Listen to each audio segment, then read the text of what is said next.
From UFOs to ghost and psychic powers, history is riddled with unexplained events. You can turn back now or learn the stuff they don't want you to know.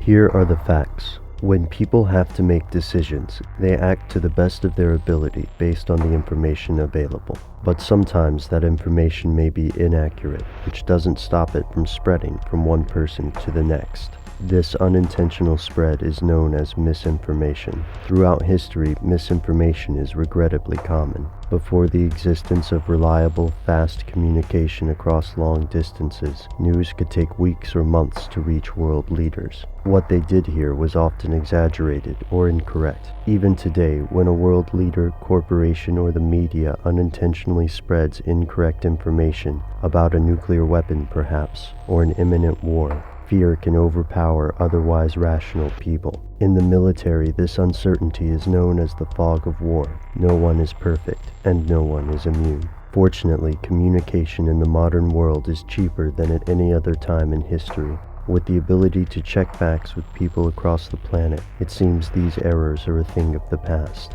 Unless, of course, they are intentionally spread. Here's where it gets crazy. Think of misinformation as a bungle on the football field. Think of disinformation as a well-executed play. It could take the form of a forged letter, an extraordinarily lucky discovery, or an anonymous phone call. When it comes to information warfare, disinformation is one of the oldest techniques in the business. During World War II, British forces intentionally leaked fake campaign plans to Axis powers in Operation Barclay, diverting Nazi attention from Sicily. Disinformation was spread by the Soviets and the US as they competed to become the world's reigning superpower, perhaps most notably in the CIA's Operation Mockingbird. Yet disinformation is not a discarded Cold War practice, nor is it a thing of the past. In countries like Zimbabwe, Myanmar, or Belarus, the public generally accepts that elections are rigged, but the local media rarely contradicts the ruling powers. It's no secret that many U.S. citizens believe presidents from Lyndon Johnson to George W. Bush and Barack Obama have resorted to disinformation to nudge public opinion.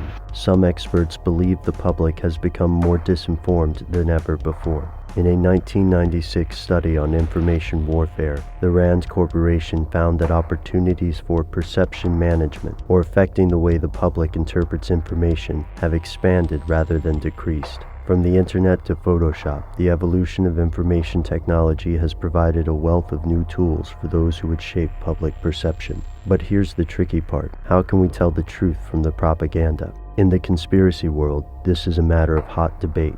Alex Jones, David Icke, and numerous other conspiracy theorists have themselves been accused of being disinfo agents, planted by a government or shadowy world power to manage the public's opinion. These examples run high on emotion and low on proof, but the point remains disturbing. From the Gulf of Tonkin controversy to state-owned media such as North Korea's Central News Agency, it's easy to find examples of disinformation, but there's often no sure way to know which stories are true and which sources to trust. According to some conspiracy theorists, anyone could be a source of disinformation. Even us.